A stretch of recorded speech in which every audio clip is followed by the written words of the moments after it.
Good afternoon. Thank you for joining us here on News 5 at noon. I'm Preston Ayers. We come on the air now with breaking news of a tragic crash that's happened today in Carter County. We have team coverage, but we want to first let you know more of what has happened here. We do know that there are multiple members of the Milligan University cycling team were killed and many more were hurt this morning. This is a map right now showing you where this crash happened this morning, a little after 9 o'clock, or it was on Highway 19E near the intersection with Tiger Creek and Simmerly Creek roads. That map showing you there. Now we have team coverage spread out across the region this afternoon. News 5's Caleb Perney is live outside the Johnson City Medical Center, where many of those cyclist team members have been taken for treatment. At least one of those were flown there. Ballard saying they had a team standing by. Our John Yardello is live on the Milligan University campus this afternoon, but we begin today with Natalia Hillen. She's live at the scene with the very latest of what investigators are saying about this crash. Natalia, you've been there for some time this morning. What have you learned about the crash? Preston, such a sad and tragic scene here with cycling bicycles out on the road.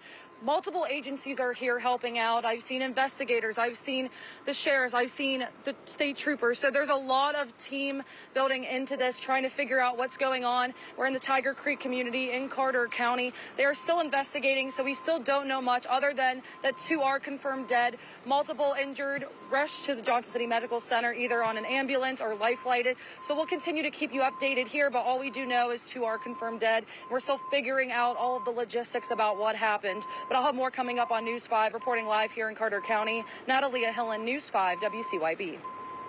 Our coverage continues now with Ballard Health saying at least 1 cyclist was flown and several more taken to the Johnson City Medical Center, saying they had trauma surgeons and their team standing by ready to help when those cyclists arrived there at the hospital. And that's where News 5's Caleb Perney is live this afternoon outside JCMC. Caleb, you were with Alan Levine when he made a statement about this. What have you learned from Ballard this afternoon? Yeah, Preston, I was at what was supposed to be a celebration, and in many ways still was, the groundbreaking for the new Unicoi County Hospital. But that was quickly overshadowed when there was a pause for prayer and an announcement from Ballard CEO Alan Levine that this incident did indeed involve the Milligan University cycling team. Take a listen. There was a tragic accident. The cycling team at Milligan was run down by a car. And there were 2 deaths at the scene, and 7 of the students are at Johnson City Medical Center being treated as we speak. You know, it's unfortunately there's tragedy, and what we have to do now is, I think, take a moment and pray for those students, and particularly the ones who lost their lives. So I'd ask you to take a moment to pray. Yeah. And we did indeed pray at that event multiple times for this tragedy and the victims involved. Again, what we know at this hour, the key points that Alan Levine revealed there was that there are 2 cyclists who died. 7, he says, are being treated here at Johnson City Medical Center behind me, and at least 1 was taken to the hospital by air.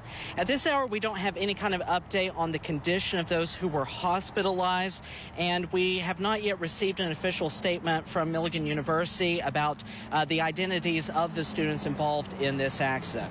But we'll continue gathering information. For now, live in Johnson City, Caleb Perney, News 5, WCYB.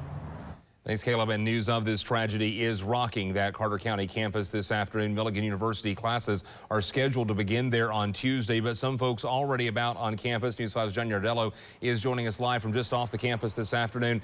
John, what's the mood like there on campus today?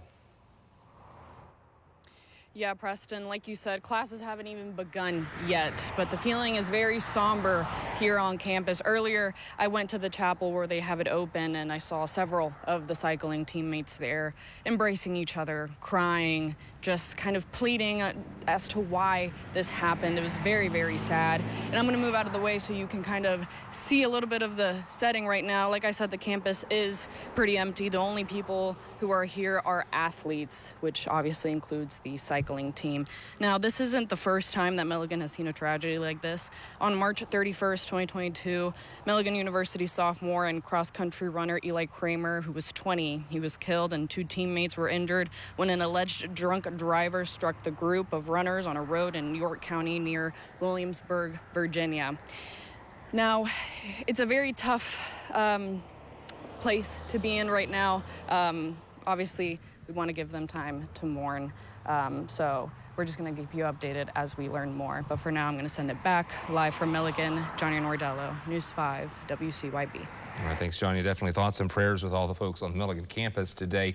As she was mentioning, in 2022, another student athlete was killed after being hit by a car while practicing for a track meet. This is Eli Kramer's picture we're showing you here. Kramer was a sophomore, a business administration major at Milligan. A 26-year-old driver eventually was sentenced to 12 years in prison after he admitted he was driving drunk at the time of the crash. They killed Kramer there outside of Williamsburg, Virginia. And we will continue to follow this tragedy from every angle as we go throughout the day here on the air and also online at WCYB.com. And thinking about the Milligan community as they go through what a terrible situation that they're going through. And of course, we'll have that as we learn more about it. Meanwhile, Teresa, let's talk a little bit about the weather. That is a bright spot, I guess, for us today. That is a bright spot, but yeah, thoughts and prayers going out to Milligan University and their families at this time. Awful.